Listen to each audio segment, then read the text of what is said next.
কৃষ্ণ হরিবল ভক্তমণ্ডলী সকল ভক্তবৃন্দের শ্রীচরণে আমি কদমের শতকোটি দণ্ডবোধ প্রণাম ভক্তিগণ করবেন। আজকে আমরা এই ভিডিওতে আস্বাদন করব শ্রীমদ্ ভগবদ গীতা জয়ন্তী উপলক্ষে সৎকর্ম, কর্তব্য এবং ধর্মের অনুপ্রেরণা সম্পর্কে। তো সর্বপ্রথম আমার একটি ছোট্ট অনুরোধ আপনাদের কাছে, সম্পূর্ণ ভিডিওটি শ্রবণ করবেন এবং যারা আমাদের এই চ্যানেলে নতুন রয়েছেন পরবর্তী ভিডিও পেতে চ্যানেলটিকে সাবস্ক্রাইব করবেন। আর যারা সাবস্ক্রাইব করেছেন আপনাদেরকে অসংখ্য ধন্যবাদ এবং কৃতজ্ঞতা। হরে কৃষ্ণ ভক্তমণ্ডলী, গীতা জয়ন্তী আমাদের ধর্ম আর সেই অনন্য কর্তব্য যা সৎকর্মের দিকে পরিচালিত করে, তা বুঝতে অনুপ্রাণিত করে। ভগবদ গীতা পাওয়া এই যে প্রাচীন জ্ঞান জীবনের জটিলতাগুলোকে অতিক্রম করতে সাহায্য করে, অনিশ্চয়তার মুহূর্তগুলোকে স্পষ্টতা প্রদান করে। অর্জুনের মধ্যে পবিত্র ভগবদ গীতার জ্ঞান এমন একটি কাঠামো প্রদান করে যা সহজে সঠিক বনাম ভুল চিন্তাভাবনার ঊর্ধ্বে। আপনি কি কখনো এমন একটি মূল মুখোমুখি হয়েছেন যেখানে কোনো পথই সম্পূর্ণ সঠিক বলে মনে হয়নি এবং আপনি জানেন না যে আপনার কর্তব্য কী? পবিত্র শ্রীমদ্ ভগবদ গীতা এইসব সন্দেহের মুহূর্তগুলোকে গভীর অন্তর্দৃষ্টি প্রদান করে। কঠিন পছন্দের মুখোমুখি হলে এই প্রাচীনতম শ্রীমদ্ ভগবদ গীতা, ভগবান শ্রীকৃষ্ণের জ্ঞান, ভগবান শ্রীকৃষ্ণের বাণী এমন একটি কাঠামো প্রদান করে যা সহজে আপনি সঠিক ভুল চিন্তাভাবনাগুলো নির্ণয় করতে পারবেন। ইতিহাস জুড়ে ব্যক্তিরা নির্দেশনার জন্য এই কালোজয়ী দার্শনিক ধারণার দিকে ঝুঁকেছেন। শ্রীমদ্ ভগবদ গীতা আমাদেরকে দেখায় যে ব্যক্তিগত ধর্ম আমাদের অনন্য কর্তব্য বা উদ্দেশ্য। আজ আমরা যে জটিল সিদ্ধান্তগুলোর মুখোমুখি হই তা আলোকিত করতে পারে। কঠোর নিয়মের বিপরীতে ধর্ম পরিস্থিতির সাথে খাপ খাইয়ে এবং নীতিগত নীতিগুলোকে স্থির থাকে। আমরা আজকে এই ভিডিওতে আস্বাদন করব যে ধর্মকে বোঝা কিভাবে জীবনের চ্যালেঞ্জগুলোর প্রতি আপনার দৃষ্টিভঙ্গিকে রূপান্তরিত করতে পারে। হাজার হাজার বছর পূর্বে এই জ্ঞান থাকার সত্ত্বেও, এই ধারণাটা হাজার বছর পূর্বের ভগবান শ্রীকৃষ্ণের জ্ঞান, কিন্তু বর্তমান সেই জ্ঞানটি আধুনিক দ্বিধাগুলোর জন্য আশ্চর্যজনক স্পষ্টতা প্রদান করে। তা সেই ক্যারিয়ার পছন্দ বা সম্পর্কের সিদ্ধান্ত বা নীতিগত দ্বিধা হোক না কেন, ঐতিহাসিক এবং সমসাময়িক উভয় দৃষ্টিকোণ থেকে ধর্ম পরীক্ষা করে আপনি একটি সিদ্ধান্ত গ্রহণের কম্পাস আবিষ্কার করবেন যা উদ্দেশ্যের সাথে কর্মকে সারিবদ্ধ করে। ধর্ম কি? একটি কালোজয়ী ধারণা ব্যাখ্যা করা হয়েছে। ধর্ম হলো আমাদের সনাতন ধর্ম ব্যবহৃত একটি শব্দ। ইংরেজি ভাষায় অনুবাদ করার জন্য এটি সবচেয়ে দুর্বোধ্য শব্দ। ধার্মিকতার, সদাচার, কর্তব্য, মহৎ গুণ ইত্যাদি শব্দগুলো কেবল এই অর্থের একটি দিক বর্ণনা করে। ধর্ম মূল শব্দ হচ্ছে দ্রি থেকে এসেছে, যার অর্থ ধারণ করা, যুগ অথবা দায়িত্ব, কর্তব্য, চিন্তা ভাবনা এবং আমাদের জন্য উপযুক্ত কর্ম। উদাহরণস্বরূপ, আত্মার ধর্ম হলো ভগবানকে জানা, ভগবানকে ভালোবাসা। এটি আমাদের সত্তার কেন্দ্রীয় নিয়মের মতো। স্ব উপসর্গের অর্থ আত্মা। সুতরাং স্বধর্ম হলো আমাদের ব্যক্তিগত ধর্ম, যা আমাদের প্রেক্ষাপট, পরিস্থিতি, পরিপক্কতা এবং জীবন পেশার জন্য প্রযোজ্য। জীবনের প্রেক্ষাপট পরিবর্তনের সাথে সাথে এবং আমরা আধ্যাত্মিকভাবে বৃদ্ধি পাওয়ার সাথে সাথে এই স্বধর্ম পরিবর্তিত হতে পারে।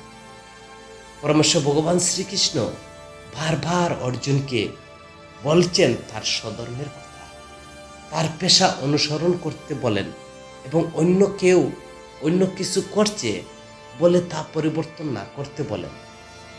অন্য কেউ হওয়ার ভান করার চেয়ে নিজের মতো থাকা বেশি উপভোগ্য। আমাদের প্রকৃতি থেকে জন্ম নেওয়া কর্তব্যগুলো মনের স্থিরতার সাথে সহজে পালন করা যেতে পারে। অন্যদের কর্তব্য দূর থেকে আকর্ষণীয় মনে হতে পারে, এবং আমরা পরিবর্তনের কথা ভাবতে পারি, কিন্তু এটি করা একটি ঝুঁকিপূর্ণ কাজ। যদি তারা আমাদের প্রকৃতির সাথে সাংঘর্ষিক হয়, তাহলে তারা আমাদের ইন্দ্রিয়, মন এবং বুদ্ধিতে বিশৃঙ্খলা তৈরি করবে। এটি আমাদের চেতনার জন্য ক্ষতিকর হবে। আধ্যাত্মিক পথে আমাদেরকে অগ্রগতিকে সে বাধাগ্রস্ত করবে। তো স্বধর্ম কিভাবে আমরা অনুসরণ করব? শ্রীমদ্ ভগবদ গীতা আমাদের কর্তব্য সম্পর্কে আমাদের সকল প্রশ্নের উত্তরের সমৃদ্ধ। আসুন আমরা কয়েকটি শ্লোক অন্বেষণ করি শ্রীমদ্ ভগবদ গীতা থেকে। প্রাচীন সনাতনী দর্শন ধর্মকে একটি অর্থপূর্ণ জীবনের ভিত্তি হিসাবে দেখে, এমন একটি নীতি যা কেবল ব্যক্তিগত আচরণই নয়, মহাজাগতিক শৃঙ্খলাকে নিয়ন্ত্রণ করে। ধর্মের উপর সবচেয়ে প্রভাবশালী গ্রন্থ পবিত্র শ্রীমদ্ ভগবদ গীতা এটি সার্বজনীন সত্য এবং ব্যক্তিগত কর্তব্য উভয় হিসাবে উপস্থাপন করে। এর শিক্ষায় শ্রীকৃষ্ণ অর্জুনকে কঠিন পরিস্থিতির নিজের ধর্ম পালনের গুরুত্ব সম্পর্কে নির্দেশ প্রদান করেছেন। তাই ভগবদ গীতার 2য় অধ্যায় 38 নং শ্লোকে ভগবান শ্রীকৃষ্ণ বলছেন, কর্তব্যের জন্য লড়াই করো, সুখ দুঃখ, লাভ ক্ষতি, জয় পরাজয় সমানভাবে বিবেচনা করো। এইভাবে তোমার দায়িত্ব পালন করলে তুমি কখনো পাপ করবে না। সাধারণ স্তর থেকে অর্জুনকে অনুপ্রাণিত করে শ্রীকৃষ্ণ এখন কর্মবিজ্ঞানে আরো গভীর প্রবেশ করবেন। অর্জুন তার ভয় প্রকাশ করেছিল যে তার শত্রুদের হত্যা করলে সে পাপ পাবে বা তার পাপ হবে। শ্রীকৃষ্ণ এই আশঙ্কার সমাধান করলেন। তিনি অর্জুনকে তার কর্মের ফলাফলের প্রতি আসক্তি ছাড়াই কর্তব্য পালন করার পরামর্শ দেন। কর্মের প্রতি এই মনোভাব তাকে যে কোনো পাপপূর্ণ প্রতিক্রিয়া থেকে মুক্তি দেবে। আমরা যখন স্বার্থপর উদ্দেশ্য নিয়ে কাজ করি, তখন আমরা কর্ম তৈরি করি যা পরবর্তীকালে কর্মের প্রতিক্রিয়া সৃষ্টি করে। মাতর শ্রুতিতে বলা হয়েছে, পুণ্যম পুণ্যম লোকম নয়তি পাপেন। অর্থাৎ যদি তুমি ভালো কাজ করো তাহলে তুমি স্বর্গধামে যাবে, আর যদি তুমি খারাপ কাজ করো তাহলে তো তুমি পাতালে যাবে, আর যদি তুমি দুটো মিশ্রণ করো তাহলে তুমি পৃথিবী গ্রহে ফিরে আসবে। উভয় ক্ষেত্রে আমরা আমাদের কর্মের প্রতিক্রিয়ার দ্বারা আবদ্ধ হই। সুতরাং জাগতিক সৎকর্ম বাধ্যতামূলক। এর ফলে বস্তুগত পুরস্কার পাওয়া যায়, যা আমাদের কর্মের ভাণ্ডার বৃদ্ধি করে। পৃথিবীতে সুখ আছে এই ভ্রমকে আরো ঘনীভূত করে। যাই হোক, যদি আমরা স্বার্থপর উদ্দেশ্য ত্যাগ করি, তাহলে আমাদের কর্ম আরো কর্মিক প্রতিক্রিয়া তৈরি করবে না। উদাহরণস্বরূপ বলা যাক যে হত্যা একটি পাপ। বিশ্বের প্রতিটি দেশের বিচারিক আইন এটিকে শাস্তিযোগ্য অপরাধ হিসাবে ঘোষণা করে। কিন্তু যদি কোনো পুলিশ তার কর্তব্য পালনের কোনো দস্যু দলের নেতাকে হত্যা করে, তাহলে তাকে এর জন্য শাস্তি দেওয়া হয় না। যদি কোনো সৈনিক যুদ্ধ কোনো শত্রুকে বা সৈন্যকে হত্যা করে, তাহলে তাকে এর জন্য শাস্তি দেওয়া হয় না। প্রকৃতপক্ষে তাকে সাহসিকতার পদক দেওয়া হয়। শাস্তির আপাতত অভাবের কারণ হলো এই কাজগুলো কোনো অসৎ ইচ্ছা বা ব্যক্তির উদ্দেশ্যের দ্বারা অনুপ্রাণিত নয়, এগুলো দেশের প্রতি কর্তব্য হিসেবে সম্পাদিত। ভগবানের আইন একই রকম। যদি কেউ সমস্ত স্বার্থপর উদ্দেশ্য ত্যাগ করে কেবল ভগবানের প্রতি কর্তব্যের জন্য কাজ করে, তাহলে এই ধরনের কাজ কোনো কর্ম প্রতিক্রিয়া সৃষ্টি করবে না। তাই শ্রীকৃষ্ণ অর্জুনকে ফলাফল থেকে বিচ্ছিন্ন হয়ে কেবল তার কর্তব্য পালনে মনোনিবেশ করার পরামর্শ দেন। যখন সেই সমতার মনোভাব যুদ্ধ করে জয় পরাজয়, আনন্দ বেদনাকে একইভাবে বিবেচনা করে, তখন শত্রুদের হত্যা করা সত্ত্বেও সে কখনো পাপ করবে না। এই বিষয়টি শ্রীমদ্ ভগবদ গীতার 5ম অধ্যায়ের 10 নং শ্লোকের পুনরাবৃত্তি করা হয়েছে। যেমন পদ্মপত্র জল দ্বারা অস্পৃশ্য থাকে, তেমনি যারা সমস্ত আসক্তি ত্যাগ করে এবং সমস্ত কর্ম ভগবানের উদ্দেশ্যে উৎসর্গ করে, তারা পাপ দ্বারা অস্পৃশ্য থাকে। আসক্তিহীন কর্ম সম্পর্কে একটি গভীর উপসংহার ঘোষণা করার পর পরমেশ্বর ভগবান শ্রীকৃষ্ণ তিনি বলছেন যে কর্মের বিজ্ঞানকে বিস্তারিত ব্যাখ্যা করবেন তার বক্তব্যের পিছনে যুক্তি প্রকাশ করার জন্য। এই পবিত্র ধর্মগ্রন্থটি গীতা আমাদেরকে আরও জোর দিয়ে ভগবান শ্রীকৃষ্ণ বলেন, আমাদের কর্তব্য হলো ফলাফলের অধিকার না হয়ে আমাদের কর্তব্য পালন করার জন্য ভগবান শ্রীকৃষ্ণ ভগবত গীতার 2য় অধ্যায় 47 নং শ্লোকে বলছেন যে আপনার নির্ধারিত কর্তব্য পালনের অধিকার আছে, কিন্তু আপনার কর্মফলের অধিকার আপনার নেই। নিজেকে কখনো আপনার কর্মের ফলাফলের কারণ বলে মনে করবেন না, অথবা নিষ্ক্রিয়তার প্রতি আসক্ত হবেন না। যে এটি ভগবত গীতার একটি অত্যন্ত জনপ্রিয় শ্লোক, ভগবত গীতার 2য় অধ্যায়ের 47 নং শ্লোকটি। এটার দ্বারা ভগবান কর্ম ফলের আশা না করে কর্ম করার জন্য তিনি বলছেন এতটা যে বেশিরভাগ বাচ্চারা স্কুলে তাদের সাথে আমরা পরিচিত হই। এটি কর্মের সঠিক চেতনা সম্পর্কে গভীর অন্তর্দৃষ্টি প্রদান করে।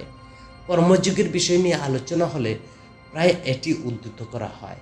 কর্মের বিজ্ঞান সম্পর্কে 4টি নির্দেশনা দেয়। তোমার কর্তব্য করো, কিন্তু ফলাফল নিয়ে চিন্তিত করো না। তোমার কর্মের ফল তোমার ভোগের জন্য নয়। কর্ম করার সময় কর্তৃত্ব অহংকার ত্যাগ করো। নিষ্ক্রিয়তার প্রতি আসক্ত হইও না। তোমার কর্তব্য করো, কিন্তু ফলাফল নিয়ে নিজেকে চিন্তিত করো না। আমাদের কর্তব্য করা অধিকার আছে, কিন্তু ফলাফলের অধিকার নেই। ফলাফল নির্ধারণের বেশ কিছু বিষয় গুরুত্বপূর্ণ ভূমিকা পালন করে।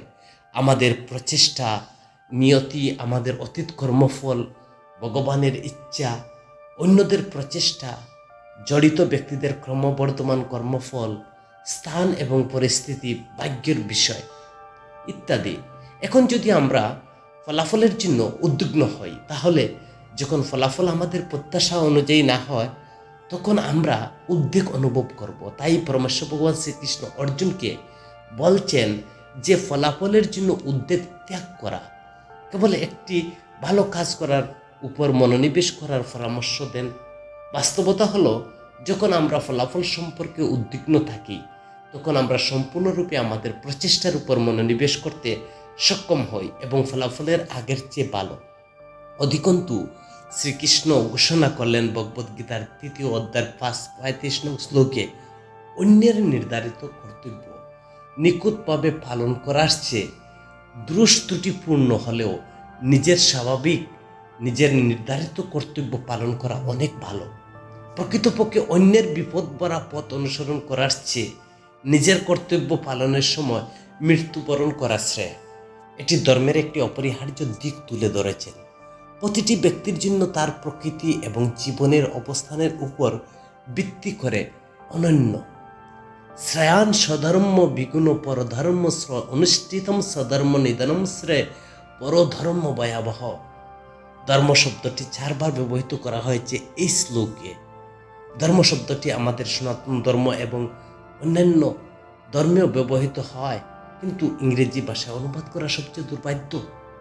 ধার্মিকতা, সদাচার, কর্তব্য, মহৎ গুণ ইত্যাদি ধর্ম মূল শব্দ থেকে এসেছে, যার অর্থ ধারণ করার যুগ, দায়িত্ব, কর্তব্য, চিন্তা, ভাবনা এবং এইসব। তো অন্য কারো মতে বান করার চেয়ে নিজের মতো বেশি উপভোগ করা। আমাদের প্রকৃতি থেকে জন্ম নেওয়া কর্তব্যগুলো মনের স্থিরতার সাথে সহজে পালন করা যেতে পারে। অন্যদের কর্তব্য দূর থেকে আকর্ষণীয় মনে হতে পারে, কিন্তু আমরা পরিবর্তন করার কথা বলতে পারি, কিন্তু এটি করা একটি ঝুঁকিপূর্ণ কাজ যদি তারা প্রকৃতির সাথে সাংঘর্ষিক হয়।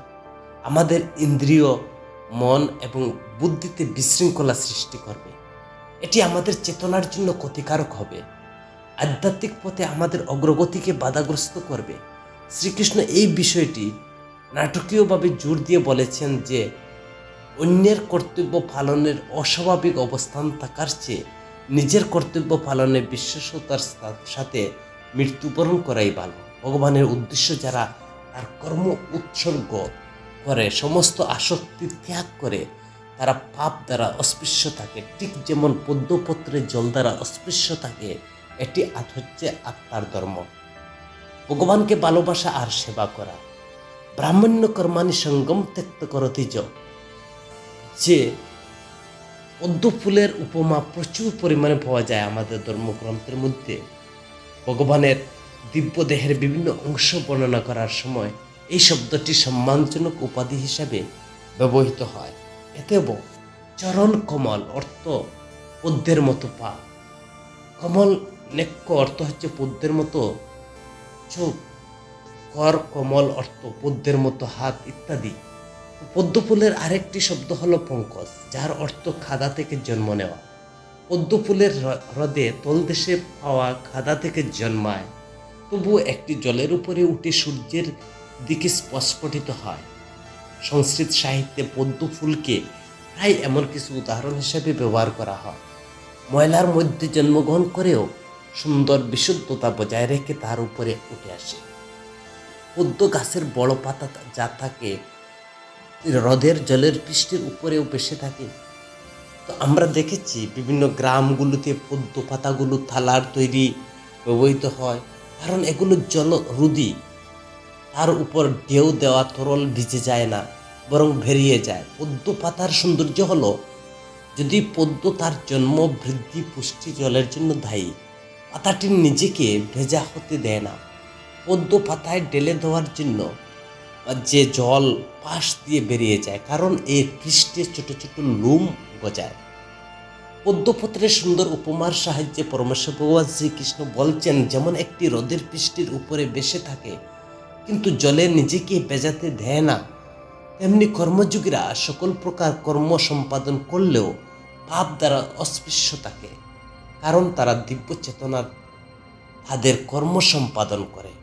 তো ধর্ম কিভাবে ধর্ম বা আইন থেকে আলাদা? প্রথম নজরে আমরা বলি, ধর্ম ধর্মীয় মতবাদ বা আইনি কোডের মতো হতে পারে, কিন্তু তবুও পরিধি উভয়ের বাইরের বিস্তৃত। সার্বজনীনভাবে প্রয়োগ করা কঠিন নিয়মের পরিবর্তে ধর্ম একজন ব্যক্তির জীবন স্তর, ক্ষমতা, পরিস্থিতি অনুসারে অভিযোজিত হয়।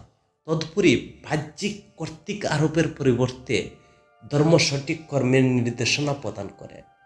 এটি অভ্যন্তরীণ কম্পাস। আজ ধর্ম বোঝা কেন এত গুরুত্বপূর্ণ? নৈতিক দোষর ক্ষেত্র, প্রতিযোগিতামূলক অগ্রাধিকারে ভরা আমাদের জটিল আধুনিক বিশ্ব ধর্ম সিদ্ধান্ত গ্রহণের জন্য একটি সূক্ষ্ম কাঠামো প্রদান করে। পরম নিয়মের উপর নির্ভর করার পরিবর্তে এটি ব্যক্তির খাঁটি প্রকৃতি, উচ্চতর উদ্দেশ্যের উপর ভিত্তি করে বিচক্ষণতার উৎসাহিত করে। গীতা পরামর্শ দেয়, নির্ধারিত কর্তব্যগুলো কখনো ত্যাগ করা উচিত নয়। পুরস্কারের জন্য আসক্তি এবং প্রত্যাশা ছাড়াই কর্ম সম্পাদন করা উচিত। এই জ্ঞান পেশাদার প্রেক্ষাপটে বিশেষভাবে প্রাসঙ্গিক প্রমাণিত হয়, যেখানে আমরা প্রায় তাৎক্ষণিক লাভের জন্য আমাদের মূল্যবোধের সাথে আপোষ করার চাপের সম্মুখীন হয়। উদাহরণস্বরূপ বলা যায়, যেমন একজন ধর্ম একজন ব্যবসায়ী নেতাকে কেবল লাভের মার্জিত নয়, বরং কর্মীর মঙ্গল, পরিবেশগত প্রভাব, সামাজিক অবদান বিবেচনা করতে নির্দেশ প্রদান করে। একইভাবে ব্যক্তিগত সম্পর্কের ক্ষেত্রে যখন সত্য প্রকাশের জন্য, তখন আরামদায়ক নীরবতার পরিবর্তে কঠিন আলোচনা বেছে নেওয়া যেতে পারে। সর্বোপরি ধর্ম আত্মসচেতনতার উৎসাহিত করে, আমাদের অনন্য ক্ষমতা, দায়িত্ব, উদ্দেশ্যকে স্বীকৃতি দেওয়া। বাহ্যিক প্রত্যাশার পরিবর্তে আমাদের কর্মকে আমাদের প্রকৃত প্রকৃতির সাথে সামঞ্জস্যপূর্ণ করে। আমরা নিজেদের মধ্যে সাদৃশ্য তৈরি করি এবং আমাদের চারপাশে জগতের ইতিবাচক অবদান রাখি। অভ্যন্তরীণ দ্বন্দ্ব, যখন ধর্ম অস্পষ্ট বোধ আমাদের ভেতরে প্রকৃত যুদ্ধক্ষেত্র তীব্র আকার ধারণ করে। তাই শ্রীমদ্ ভগবদ্ গীতার জ্ঞান আমাদের এই দ্বন্দ্ব মোকাবেলা করতে সাহায্য করে। সকলের এই এমন মুহূর্তের মুখোমুখি হয় যখন সঠিক পথ অনিশ্চয়তার আচ্ছন্ন হয়ে পড়ে। আধ্যাত্মিক বিকাশের ক্ষেত্রে এই অভ্যন্তরীণ দ্বন্দ্বগুলো ব্যর্থতা নয়, বরং আমাদের বিকাশের গুরুত্বপূর্ণ মোড়কে প্রতিনিধিত্ব করে। আধুনিক বিভ্রান্তির রূপক হিসাবে অর্জুনের দ্বিধা ছিল। ভগবদ্গীতার অভ্যন্তরীণ দ্বন্দ্বের একটি গভীর দৃশ্য দিয়ে শুরু হয়। কুরুক্ষেত্রের যুদ্ধক্ষেত্রে দাঁড়িয়ে যোদ্ধা অর্জুন একটি অসম্ভব পছন্দের মুখোমুখি হন। তার নিজ পরিবারের সদস্যের বিরুদ্ধে যুদ্ধ করে একজন যোদ্ধা হিসেবে তার কর্তব্য পালন করা, অথবা যাকে তিনি ভয়ানক পাপ বলে মনে করেন তাতে অংশগ্রহণ করতে অস্বীকৃতি করা। তার বিলাপ ধর্মীয় বিভ্রান্তি সারমর্ম ধারণ করে এবং এই মুহূর্তে তিনি শ্রীকৃষ্ণের কাছে তার বুদ্ধি সমর্পণ করেন। ভগবদ্গীতার 3য় অধ্যায়ের 7 নং শ্লোকে অর্জুন বলেন, আমি আমার কর্তব্য সম্পর্কে বিভ্রান্ত এবং উদ্বেগ মূর্ছায় আচ্ছন্ন। আমি আপনার শিষ্য, আপনার কাছে আত্মসমর্পণ করছি। দয়া করে আমাকে নিশ্চিন্ত নির্দেশ প্রদান করুন। কার্পণ্য দোষ অপহত স্বভাব পৃচ্ছামি তাম ধর্ম সম্মূঢ় চেতা। যে ভগবদ্গীতার এই যে এক মহান মুহূর্ত, যখন শ্রীকৃষ্ণের বন্ধু জ্ঞাতি ভাই অর্জুন প্রথমবারের মতো তাকে গুরু হওয়ার জন্য অনুরোধ করলেন। অর্জুন শ্রীকৃষ্ণের কাছে অনুরোধ করলেন যে তিনি কার্পণ্য দোষ অর্থাৎ আচরণের কাপুরুষতার ত্রুটি দ্বারা প্রভাবিত হয়ে পড়েছেন। তিনি ভগবানকে তার গুরু হওয়ার মঙ্গলপথ সম্পর্কে নির্দেশ দেওয়ার জন্য তিনি অনুরোধ করেছেন। সমস্ত বৈদিক শাস্ত্রে এক সুরে ঘোষণা করেছে যে আমাদের চিরন্তন কল্যাণের জন্য আমাদের একজন আধ্যাত্মিক গুরু মাধ্যমিক দিব্য জ্ঞান লাভ করেন। পরম সত্য জানতে হলে এমন একজন গুরুর কাছে যান যিনি শাস্ত্রের জ্ঞানী, কার্যত ভগবান উপলব্ধি স্তরে উপস্থিত। সত্যের অনুসন্ধানকারী উচিত একজন আধ্যাত্মিক গুরুর কাছে নিজেকে সমর্পণ করা। ধর্মগ্রন্থের উপসংহার বুঝতে পেরেছেন, সমস্ত বস্তুগত বিবেচনাকে বাদ দিয়ে ভগবানের সম্পূর্ণ আশ্রয় নিয়েছেন। তাই রামায়ণ বলে যে গুরু বিনে ভবনিধি তরাই না কই যো বিরঞ্চি সংকর্ম সমা হই। এমনকি গুরুর কৃপা ব্যতীত আধ্যাত্মিক উচ্চাকাঙ্ক্ষের মধ্যে সবচেয়ে উচ্চতে জল সমুদ্র পার হতে পারে না। তাই শ্রীমদ্ ভগবদ্গীতার 4th অধ্যায়ের 34 নং শ্লোকে ভগবান শ্রীকৃষ্ণ নিজেই বলছেন, একজন আধ্যাত্মিক গুরুর কাছে গিয়ে সত্য শিখো, শ্রদ্ধার সাথে তার কাছে জিজ্ঞাসা করো, তার সেবা করো। এরকম একজন জ্ঞানী সাধক তোমাকে জ্ঞান প্রদান করবেন। জ্ঞান অর্জনের জন্য গুরু গ্রহণের প্রয়োজনীয়তা প্রদর্শনের জন্য শ্রীকৃষ্ণ নিজে এই পদক্ষেপ নিয়েছিলেন। যখন ভগবান শ্রীকৃষ্ণ যৌবনে তিনি সন্দীপনী মুনির আশ্রমে 64 বিজ্ঞান শিখতে গিয়েছিলেন, তার সহপাঠী সুদামা এই বিষয়ে মন্তব্য করেছিলেন। তিনি বলেছিলেন, যা ভাগবতে বর্ণনা করা রয়েছে 10ম স্কন্ধের 80 অধ্যায়ের 45 নং শ্লোকে, হে শ্রীকৃষ্ণ, বেদ তোমার দেহের মতো, তোমার জ্ঞান থেকে প্রকাশিত। তাই গুরু তৈরির জন্য তোমার কি প্রয়োজন? তবুও তুমি ভান করো যে তোমাকে গুরুর কাছ থেকে শেখার প্রয়োজন। এটি কেবল তোমার দিব্য লীলা অনন্তকাল। শ্রীকৃষ্ণ আসলে বিশ্বের প্রথম গুরু, কারণ তিনি ব্রহ্মার গুরু। আর এই জড়জগতের প্রথম হচ্ছেন ব্রহ্মা। তিনি আমাদের উপকারের জন্য এই লীলা করেছেন ভগবান। তার উদাহরণ দিয়ে শিক্ষা দেওয়ার জন্য আমরা আত্মারা যারা মায়ার প্রভাবে রয়েছি, তাদের আমাদের অজ্ঞতা দূর করার জন্য একজন গুরুর প্রয়োজন। অর্জুন তার শিষ্য হিসাবে শ্রীকৃষ্ণের কাছে আত্মসমর্পণের পদক্ষেপ নেন। তার গুরুকে অনুরোধ করেন যে তিনি সঠিক কর্মপন্থা সম্পর্কে আলোকিত করেন। এই যে একটা প্রাচীন দ্বিধা অগণিত আধুনিক পরিস্থিতির প্রতিফলন ঘটায়। ঠিক যেমন অর্জুন তার যোদ্ধা ধর্ম পরিবারের প্রতি তার ভালোবাসার মধ্যে ছিন্ন ভিন্ন হয়েছিল, আমরাও প্রায় নিজেদের মধ্যে প্রতিযোগিতামূলক মূল্যবোধের মধ্যে আটকে থাকতে পারি বা থাকতে দেখি। ক্যারিয়ার অগ্রগতি বনাম নৈতিক সততা, পারিবারিক বাধ্যবাধকতা বনাম ব্যক্তিগত বৃদ্ধি, ঐতিহ্য প্রত্যাশা বনাম খাঁটি আত্মপ্রকাশ। তো অর্জুন সংকট আমাদের সার্বজনীন সংগ্রামের প্রতিনিধিত্ব করে। যখন ব্যক্তিগত সংযুক্তি উচ্চতর কর্তব্যের সাথে সংঘর্ষে লিপ্ত হয়, তার ঘোষণা প্রকাশ করে যে কিভাবে মানসিক অস্থিরতা আমাদের এমনকি আমাদের সবচেয়ে প্রতিষ্ঠিত জীবনকে প্রশ্নবিদ্ধ করতে পারে। সাধারণ পরিস্থিতি যেখানেই ধর্মদ্বন্দ্বপূর্ণ বলে মনে হয়, ধর্মীয় দ্বন্দ্ব সাধারণত বেশ কয়েকটি সাধারণ পরিস্থিতি দেখা দেয়। প্রথম, পেশাগত দ্বিধা তখন দেখা দেয় যখন ক্যারিয়ার অগ্রগতির জন্য ব্যক্তিগত মূল্যবোধের সাথে আপোষ করতে হয়। সম্ভবত অসততা, ক্ষতিকারক অভ্যাসের অংশগ্রহণ অথবা পারিবারিক সময় ত্যাগ করতে হয়। দ্বিতীয় বিষয় হচ্ছে সম্পর্কের দ্বন্দ্ব তখন দেখা দেয় যখন একজন ব্যক্তির প্রতি আনুগত্যের জন্য অন্যজনকে হতাশা করতে হয়, অথবা যখন সম্প্রীতির বজায় রাখার জন্য অস্বস্তির সত্যকে আটকে রাখতে হয়। যেমন শ্রীকৃষ্ণ আমাদেরকে শিক্ষা দেন ভগবদ্গীতার 2য় অধ্যায়ের 62 নং শ্লোকে, ইন্দ্রিয় বিষয়গুলো নিয়ে চিন্তা করার সময় একজন ব্যক্তি তাদের প্রতি আসক্তি তৈরি করে, আর আসক্তি কামনার দিকে পরিচালিত করে, আর কামনা থেকে ক্রোধের উৎপত্তি হয়। যে বলছেন, রামায়ণে বলা হয়েছে, মানুষ রূপ কচ্চুক মৈমম গায় হমিম সর্ব কেন লক্ষ্মী বিরহ পা। আমরা সকলের শরীরের রোগ সম্পর্কে অবগত। এমনকি একটি শারীরিক অসুস্থতা আমাদের পুরো দিনকে দুর্বিষহ করে তুলতে পারে, কিন্তু আমরা বুঝতে পারি না যে আমাদের ক্রমাগত একাধিক মানসিক রোগের দ্বারা যন্ত্রণা ভোগ করছি। যেহেতু আমরা কাম, ক্রোধ, লোভ ইত্যাদি মানসিক রোগ হিসাবে স্বীকৃতি দেই না, তাই আমরা নিরাময় করার চেষ্টাও করি না। মনোবিজ্ঞান হলো মানব জ্ঞানের একটি শাখা, আর এই রোগগুলো বিশ্লেষণ করা, তার সমাধানের প্রস্তাব করার চেষ্টা করে। যাই হোক, পশ্চিমা মনোবিজ্ঞান দ্বারা উপস্থাপিত বিশ্লেষণ, সমাধান উভয় অনেক কিছু কাঙ্ক্ষিত নয়, মনের বাস্তবতা স্থূল আনুমানিকতা বলে মনে হয়। শ্রীকৃষ্ণের মনে কার্যকারিতা সম্পর্কে নিখুঁত তীক্ষ্ণ অন্তর্দৃষ্টি প্রদান করেছেন। তিনি ব্যাখ্যা করেন যে আমরা বারবার চিন্তা করি যে কোনো বস্তুতে সুখ আছে, তখন মন তার প্রতি আসক্ত হয়ে পড়ে। উদাহরণস্বরূপ, যে একটি ক্লাসে বেশ কয়েকটি ছেলে এবং মেয়ে থাকে, তারা একে অপরের সাথে নিরীহভাবে যোগাযোগ করে। একদিন একটি ছেলে একটি মেয়ের সম্পর্কে কিছু লক্ষ্য করে ভাবতে শুরু করে, সে যদি আমার হতো তবে আমি খুব খুশি হতাম।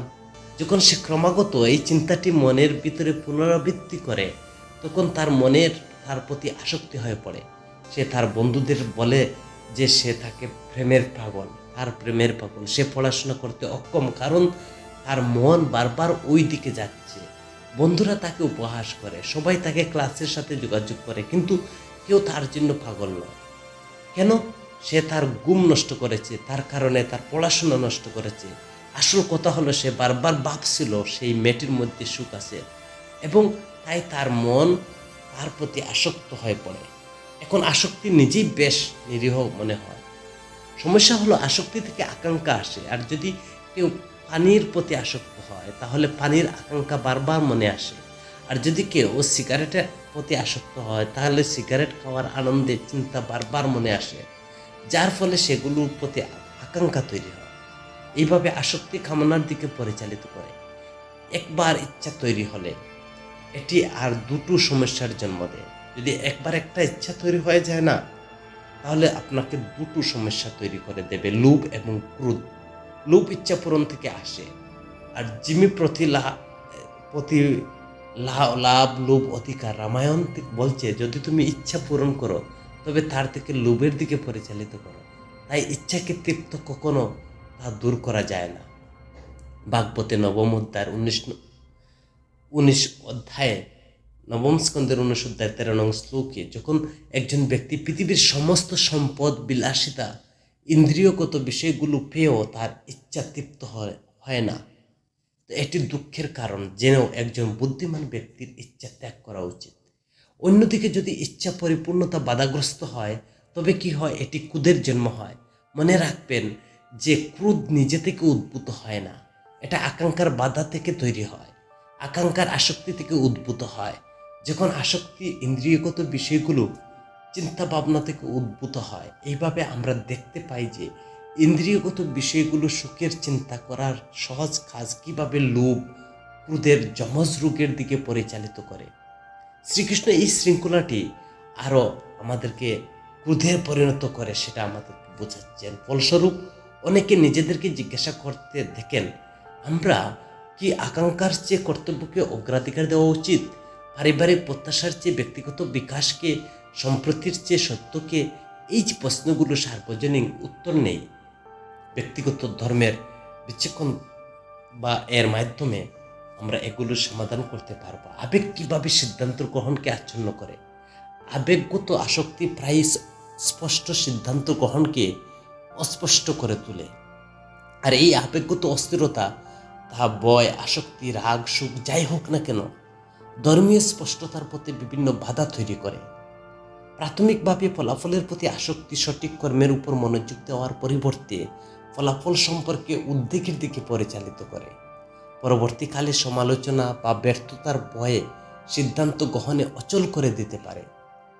আমরা হয়তো সঠিক পথটি জানি, কিন্তু অন্যদের কাছে সম্ভাব্য অসম্মতির কারণে দ্বিধাগ্রস্ত হতে পারে। এদিকে ক্রোধ চিন্তাশীল প্রতিক্রিয়ার পরিবর্তে প্রতিক্রিয়াশীল সিদ্ধান্ত গ্রহণের মাধ্যমে বিচারককে মেঘলা করে তোলে।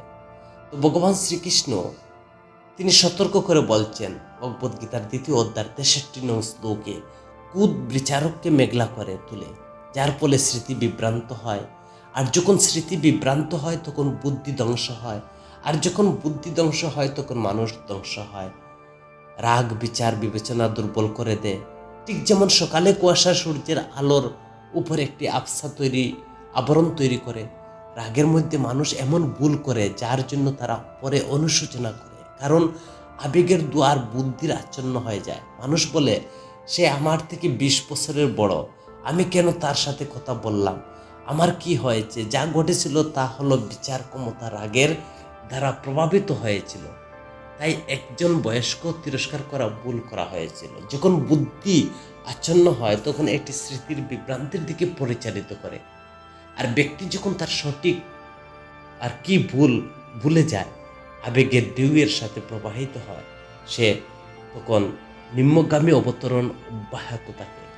স্মৃতির বিভ্রান্তির ফলে বুদ্ধি ধ্বংস হয়। যেহেতু বুদ্ধি অভ্যন্তরীণ পথ প্রদর্শক, যখন এটি ধ্বংস হয়ে যায় তখন একজন ব্যক্তি ধ্বংসপ্রাপ্ত হয়। দেবত্ব থেকে অধর্মে অবতরণের পথ বর্ণনা করা হয়েছে বুদ্ধি ধ্বংসের দিকে পরিচালিত, ইন্দ্রিয়গুলো বিষয়গুলোর উপর চিন্তা ভাবনা নেই। এই মানসিক চ্যালেঞ্জগুলো কেবল অতিক্রম করার জন্য বাধা নয়, বিকাশের সুযোগ। ধর্মের চারপাশে আমাদের দ্বন্দ্বপূর্ণ অনুভূতি মুখোমুখি হওয়ার মাধ্যমে আমরা বিচক্ষণতা, সাহস এবং প্রজ্ঞা বিকাশ করি, যা কঠোর নিয়ম অতিক্রম করে খাঁটি নীতির অন্তর্দৃষ্টি প্রদান করে। কর্মে ধর্ম, আরামের চেয়ে কর্তব্য বেছে নেওয়া আপনার কাজ ভগবানের উদ্দেশ্যে উৎসর্গ করা, কারণ ভগবানকে ভালোবাসাই হচ্ছে সর্বোচ্চ ধর্ম। দার্শনিক বোধগম্যতার ব্যবহারিক কর্মের রূপান্তরিক কর্মের ধর্মের অর্থ অনুসারে জীবনযাপনের মূল্যে নিহিত। একবার আমরা বুদ্ধিবৃত্তি ধারণাটি উপলব্ধি করি, আসলে চ্যালেঞ্জ শুরু হয়। দৈনন্দিন জীবনে এইসব নীতিগুলো আমরা কিভাবে প্রয়োগ করতে পারি। প্রায় এটি করার জন্য ব্যক্তিগত ত্যাগের প্রয়োজন। নিঃস্বার্থ কর্ম সম্পর্কে ভগবদ্গীতার দৃষ্টিভঙ্গি, কর্মযোগের ধারণার মাধ্যমে ভগবদ্গীতার কর্মের প্রতি একটি বিপ্লবী দৃষ্টিভঙ্গি উপস্থাপন করে। ফলাফলের প্রতি আসক্তি ছাড়াই কর্তব্য পালন করা, যেমনটি আমরা পূর্বে আলোচনা করেছি। ভগবান শ্রীকৃষ্ণ এই ধারণাটি এক ধাপ এগিয়ে নিয়ে ঘোষণা করেছেন যে ভগবদ্গীতার 3য় অধ্যায় 9 নং শ্লোকে, কর্মকে পরমেশ্বর ভগবানের উদ্দেশ্যে যোগ্য হিসাবে করতে হবে, অন্যথায় কর্ম এই জড়জগতের বন্ধন সৃষ্টি করবে। হে কুন্তির পুত্র, ভগবানের সন্তুষ্টি বিধানের জন্য ফলাফলের প্রতি আসক্ত না হয়ে আপনার নির্ধারিত কর্তব্য পালন করুন। আর এই নীতিটি প্রতিটি কর্মকে আত্মকেন্দ্রিক সাধনা থেকে পবিত্র উৎসর্গে রূপান্তরিত করে। ডাকাতের হাতে যদি ছুরি হয়, ভয় দেখানো বা খুন করা অস্ত্র, কিন্তু একজন সার্জনের হাতে মানুষ জীবন বাঁচানোর জন্য একটি অমূল্য হাতিয়ার। ছুরি নিজে কোন ছুটি বা কল্যাণকর নয়, এর প্রভাব নির্ধারিত হয় এটি কিভাবে ব্যবহৃত হয় সেটার উপর। যেমন শেক্সপিয়ার বলেছিলেন, কারণ ভালো বা খারাপ কিছুই নেই, কিন্তু চিন্তা ভাবনাই এটিকে স্থায়ী করে। একইভাবে কাজ নিজের ভালো বা খারাপ নয়, মনের অবস্থার উপর নির্ভর করে। এটি হলো বন্ধনমূলক উন্নতিকারী হতে পারে। ইন্দ্রিয় আনন্দ বা গর্বের তৃপ্তির জন্য করা কাজ হলো বস্তুগত জগতের বন্ধনের কারণ। অন্যদিকে পরমেশ্বর ভগবানের সন্তুষ্টির জন্য ত্যাগ হিসেবে কাজ করা মানুষের মায়া বন্ধন থেকে মুক্ত, দিব্য করুণার আকর্ষণ করে। যেহেতু কর্ম করা আমাদের স্বভাব, তাই আমরা দুটো পদ্ধতির একটি কাজ করতে বাধ্য হই। আমরা এক মুহূর্তে কাজ না করে থাকতে পারি না, কারণ আমাদের মন স্থির থাকতে পারে না। যদি আমরা ভগবানের উদ্দেশ্যে বলিদান হিসেবে কর্ম না করি, তাহলে আমাদের মন এবং ইন্দ্রিয়কে সন্তুষ্ট করার জন্য কর্ম করতে বাধ্য। পরিবর্তে যখন আমরা বলিদান হিসেবে কর্ম করি, তখন আমরা সমগ্র পৃথিবীর এর মধ্যে সবকিছু ভগবানের সম্পত্তি হিসেবে দেখি। তাই তার সেবা ব্যবহারের জন্য এই জন্য একটি সুন্দর আদর্শ প্রতিষ্ঠা করেছিলেন ভগবান রামের পূর্বপুরুষ রাজা রঘু বিশ্বজিৎ যজ্ঞ করেছিলেন, যার জন্য নিজের সমস্ত সম্পত্তি দান করেছিলেন। রঘু যেমন পৃথিবী থেকে জল সংগ্রহ করে ভোগের জন্য নয়, বরং পৃথিবীতে বর্ষণ করার জন্য তিনি রাজা হিসাবে যা কিছু ছিল তার জনসাধারণের কাছ থেকে কর হিসাবে সংগ্রহ করা হয়েছিল, তার সন্তুষ্টির জন্য নয়, ভগবানের সন্তুষ্টির জন্য। তিনি তার সমস্ত সম্পদ ভগবান সন্তুষ্টি করার জন্য ব্যবহারের জন্য সিদ্ধান্ত নেন। তার নাগরিকরা সেবা করার জন্য যজ্ঞের পর রঘু তার সমস্ত সম্পদ নাগরিকদের দান করলেন। তারপর একজন ভিক্ষুক নেকড়া পরে একটি মাটির পাত্র ধরে সে তার খাবারের জন্য ভিক্ষা করতে বেরিয়ে পড়লেন। একজন রাজা তিনি ভিক্ষা করতে বেরিয়ে পড়লেন, সমস্ত ধন সম্পদ তিনি জনসাধারণের কাছে তিনি বিতরণ করে দিলেন। একটি গাছের নিচে বিশ্রাম নেওয়ার সময় তিনি একদল লোককে আলোচনা করতে শুনলেন। আমাদের রাজা এত দানশীল, তিনি দান করে সব কিছু দান করেছেন। রঘু তার প্রশংসা শুনে ব্যথিত হয়ে বললেন, তুমি কি আলোচনা করেছ? তার উত্তর দিলেন, আমরা আমাদের রাজার প্রশংসা করছি, তার মতো দানশীল আর কেউ নেই। রঘু জবাব দিলেন, আর কখনো এমন কথা বলো না। রঘু কিছু দান করেননি। তারা বললেন, তুমি কেমন মানুষ যে আমাদের রাজার সমালোচনা করছো? সবাই জানে যে রঘু তার যা কিছু ছিল তা দান করেছে। রঘু উত্তর দিলেন, যাও তোমার রাজাকে জিজ্ঞাসা করো, সে যখন এই পৃথিবীতে এসেছিল তখন তার কিছু ছিল? সে খালি হাতে জন্মেছিল, তাই না? তাহলে তার কি ছিল আর সে কি দান করেছে? এটাই কর্মযুগের চেতনা।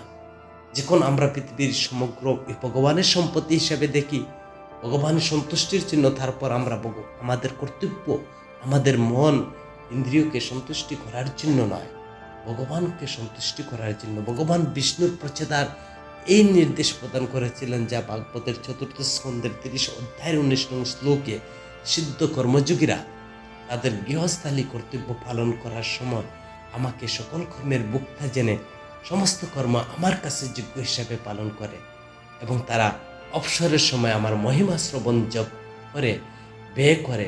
এই ধরনের লোকেরা পৃথিবীতে বসবাস করে কখনো তাদের কর্মের দ্বারা তারা আবদ্ধ হন না। কেন আসক্তি ছাড়া কর্মমুক্তি? হয়তো বিপরীতভাবে ফলাফল থেকে বিচ্ছিন্নতা আসলে স্বাধীনতা তৈরি করে। শ্রীকৃষ্ণ ব্যাখ্যা করছেন ভগবদ গীতা, যোগীরা আসক্তি ত্যাগ করার সময় কেবল আত্মশুদ্ধির উদ্দেশ্যে তাদের শরীর মন বুদ্ধি দিয়ে কর্ম সম্পাদন করে, এবং এইভাবে তারা তাদের মনের ভিতরে সেই মুক্ত জীবনযাপন করে সে পরম শান্তি লাভ করে, যা ভগবদ গীতার 2য় অধ্যায়ে 31 নং শ্লোকে ভগবান স্পষ্ট করে বলছেন, যে ব্যক্তি সমস্ত বস্তুগত বাসনা ত্যাগ করে লোভ, মালিকানা, অহংকার থেকে মুক্ত জীবনযাপন করে সে পূর্ণ শান্তি লাভ করে। অহংকার, মানুষের মধ্যে যে ঝগড়া হয় তার বেশিরভাগ অহংকার থেকে উদ্ভূত। Why they don't teach you at Harvard business স্কুলের বইয়ের লেখক মার্ক এইচ ম্যাক লিখেছিলেন যে বেশিরভাগ কর্পোরেট এক্সিকিউটিভরা এক বিশাল অহংকার, যার 2 হাত বা পা বেরিয়ে থাকে। পরিসংখ্যান থেকে জানা যায়, সিনিয়র ম্যানেজমেন্ট স্তরে চাকরি হারানোর বেশিরভাগ নির্বাহী পেশাদার অযোগ্যতার কারণে নয়, আন্তঃব্যক্তিক সমস্যার কারণে। শান্তির পথ হলো অহংকার লালন করা, বৃদ্ধি করা নয়, বরং তার থেকে মুক্তি পাওয়া। মালিকানার অনুভূতির অজ্ঞতার উপর ভিত্তি করে তৈরি সমগ্র পৃথিবী ভগবানের। আমরা পৃথিবীতে খালি হাতে এসেছি, খালি হাতে ফিরে যাব। তাহলে কিভাবে আমরা? শ্রীকৃষ্ণ আমাদের মন থেকে সমস্ত সম্পদ আমাদের সমস্ত সন্দেহ দূর করার অর্জুনকে এই নির্দেশ দিয়েছিলেন।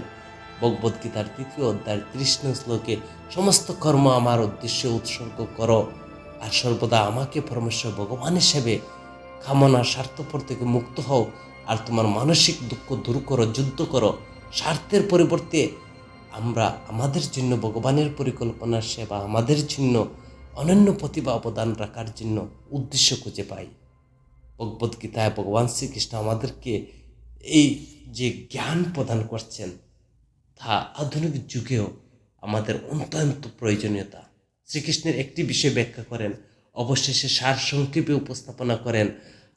অধ্যাত্ম চেতনা শব্দের অর্থ ভগবানের উপর নির্ভরশীল, সন্ন্যাস শব্দের অর্থ তার প্রতি নিবেদিত নয় এমন সমস্ত কার্যকলাপ ত্যাগ করা, নিরাশী অর্থ কর্মের ফলাফলের জন্য আকাঙ্ক্ষা ছাড়া সমস্ত কর্ম ভগবানের উৎসর্গ করে, চেতনার জন্য মালিকানার দাবি ত্যাগ করে, ব্যক্তিগত লাভের জন্য সমস্ত আকাঙ্ক্ষা এবং বিলাপ ত্যাগ করা প্রয়োজন। ত্যাগ বনাম দায়িত্ব, এটি একটি আধুনিক ভারসাম্য ধর্মের অর্থ বোঝার ক্ষেত্রে। ত্যাগ দায়িত্বের মধ্যে উত্তেজনা। তো গীতায় ত্যাগের প্রকৃত অর্থ কী? গীতায় ত্যাগের প্রকৃত অর্থ হচ্ছে যে ত্যাগ সন্ন্যাস সম্পর্কে একটি আশ্চর্যজনকভাবে ব্যবহারিক দৃষ্টিভঙ্গি উপস্থাপন, যা জনপ্রিয় ভুল ধারণা থেকে আলাদা। প্রকৃত ত্যাগ শারীরিকভাবে দায়িত্ব ত্যাগ করার বিষয় নয়, বরং নিজের সম্পর্ককে কর্মে রূপান্তরিত করার বিষয়। যেমনটি যে ভগবদ্গীতার 6ষ্ঠ অধ্যায়ের 1ম শ্লোকে পরমেশ্বর ভগবান শ্রীকৃষ্ণ বলছেন, যারা তাদের কর্মের ফলাফল কামনা না করে নির্ধারিত কর্তব্য পালন করে তারা প্রকৃত সন্ন্যাসী বা ত্যাগী। আর যোগী যারা কেবল অগ্নিহোত্র যজ্ঞ বা শারীরিক কার্যকলাপ ত্যাগ করেছেন তারা নন। গীতায় 3 ধরনের ত্যাগের মাধ্যমে পার্থক্য ভগবান শ্রীকৃষ্ণ: সৎকর্ম ত্যাগ, আবেগগত ত্যাগ। সৎকর্ম ত্যাগ 18 অধ্যায় 9 নং শ্লোকে ভগবান বলছেন, এবং 18 অধ্যায়ের 8 নং শ্লোকে আবেগগত ত্যাগের কথা বলছেন। আর অজ্ঞতাবশত ত্যাগ, যা ভগবদ্গীতার 18 অধ্যায়ের 7 নং শ্লোকে ভগবান বলছেন, নির্ধারিত কর্তব্য কখনো ত্যাগ করা উচিত নয়। এই ধরনের প্রান্ত ত্যাগকে অজ্ঞানবশত ত্যাগ বলে। তো আপনার ধর্ম পালন দৈনন্দিন সিদ্ধান্তের জন্য একটি কাঠামো তৈরি করেন। আপনার ব্যক্তিগত ধর্ম কিভাবে চিহ্নিত করবেন? আপনার ব্যক্তিগত ধর্ম আবিষ্কারের শুরুর জন্য সৎ আত্মমূল্যায়ন। গীতা আপনাকে উপযুক্ত ভূমিকার ভাগ করার পরিবর্তে আপনার স্বাভাবিক প্রবণতাকে আপনি পরামর্শ দেয়। আপনার খাঁটি শক্তি মূল্যবোধ। গীতা জ্ঞানী ব্যক্তির কাছ থেকে নির্দেশনা চাওয়ার পরামর্শ দেয়। সিদ্ধান্ত গ্রহণের ক্ষেত্রে গীতা আমাদেরকে জ্ঞান প্রদান করে। ধর্ম দীর্ঘমেয়াদীর পরিপূর্ণতা সম্পর্কে গীতা আমাদেরকে জ্ঞান প্রদান করে। ভগবদ্গীতার জ্ঞান জীবনের জটিল সিদ্ধান্ত গ্রহণের জন্য একটি গভীর কাঠামো হিসেবে দাঁড়িয়ে আছে। সঠিক এবং ভুলের সহজ ধারণা অতিক্রম করে। ইতিহাস জুড়ে প্রাচীন জ্ঞান যেখানে প্রচলিত চিন্তা ভাবনা ব্যর্থ হয় সেখানে স্পষ্টতা প্রদান করে। অবশ্যই আমরা যুদ্ধক্ষেত্রে অর্জুনের চেয়ে ভিন্ন চ্যালেঞ্জিং মুখোমুখি হয়, তবুও তার দ্বিধা প্রতিযোগিতামূলক মূল্যবোধের দায়িত্ব আমাদের আধুনিক সংগ্রামকে প্রতিফলিত করে। ধর্মের সৌন্দর্য নিহিত অভিযোজনের যোগ্যতার মধ্যে প্রতিটি ব্যক্তি অনন্য কালজয়ী নীতিতে স্থিত। অনমনীয় মতবাদের বিপরীতে ধর্ম আপনার স্বতন্ত্র প্রকৃতি, ক্ষমতা, জীবনের পর্যায়কে স্বীকৃত দেয়। এতে একজন ব্যক্তির জন্য সঠিক কর্ম যা গঠন করে তা অন্যের জন্য সম্পূর্ণ ভিন্ন হতে পারে। আসক্তি ছাড়া কর্ম সম্ভবত আমাদের কর্তব্য পালনের সবচেয়ে মুক্তিদায়ক নীতি। আর এই নীতি আপনাকে ফলাফল সম্পর্কে উদ্বেগ থেকে মুক্ত করে চমৎকার কাজে প্রতি অঙ্গীকার বজায় রাখে। প্রকৃতপক্ষে বিপরীতমুখী পদ্ধতির প্রতিটি কাজকে আত্মকেন্দ্রিক সাধনা থেকে অর্থপূর্ণ অবদানে রূপান্তর করে। ধর্মের পথ কখনো আধ্যাত্মিক উচ্চাকাঙ্ক্ষার মধ্যে এটি বেছে নেওয়ার দাবি করে না, পরিবর্তে এটি আপনার উভয়ের সাথে কিভাবে আচরণ করা উচিত তার রূপান্তরকে আমন্ত্রণ জানায়। দায়িত্ব ত্যাগ করা নয়, তার সাথে আপনার সম্পর্ক পরিবর্তন করা। আপনার ব্যক্তিগত পেশাগত লক্ষ্যগুলো যখন আপনার প্রকৃত উদ্দেশ্য প্রকাশ করে অনুসরণ করা হয়, তখন স্বাভাবিকভাবে সামগ্রিক কল্যাণের সাথে সামঞ্জস্যপূর্ণ হয়। আপনার ব্যক্তিগত ধর্ম খোঁজ পেতে সৎ আত্মপ্রতিফলন একজন আধ্যাত্মিক গুরুর নির্দেশনার প্রয়োজন। একবার আবিষ্কার হয়ে গেলে এই জ্ঞান আপনার দৈনন্দিন সিদ্ধান্তের জন্য আপনার নির্দেশিকা হয়ে উঠবে, আর ক্ষণিকের সুখের বাইরে গভীর শান্তির দিকে পরিচালিত করবে, পছন্দগুলো নির্দেশ করবে। ধর্ম সম্পর্কে গীতার মূল বার্তাটা কি? মূল বার্তা হলো ফলাফলের প্রতি আসক্তি ছাড়াই কর্তব্য পালন করা। ধার্মিক কর্ম সম্পাদনের মাধ্যমে ব্যক্তিগত লাভের বিশেষ মহাজাগতিক শৃঙ্খলা এবং আধ্যাত্মিক বিকাশে অবদান রাখে। ভগবানের প্রতি উৎসর্গ করা। ভগবদ্গীতা কিভাবে সঠিক কর্মকে সংজ্ঞায়িত করে? ভগবদ্গীতা শিক্ষা দেয় যে ফলাফলের প্রতি আসক্তি ছাড়াই সঠিক কর্ম সম্পাদন করা। আমাদের কেবল আমাদের নির্ধারিত কর্তব্য পালনের অধিকার আছে, আমাদের কর্মের ফলের প্রতি নয়। ধর্ম আইনের মধ্যে পার্থক্য। তো হরে কৃষ্ণ ভক্তমণ্ডলী, যদি ভিডিওটি ভালো লাগে আপনার পরিচিত বন্ধু বান্ধবের কাছে ভিডিওটি শেয়ার করবেন। আর যদি কোনো ত্রুটি হয় আপনারা ক্ষমা দৃষ্টিতে দেখবেন। হরে কৃষ্ণ, জয় গীতা।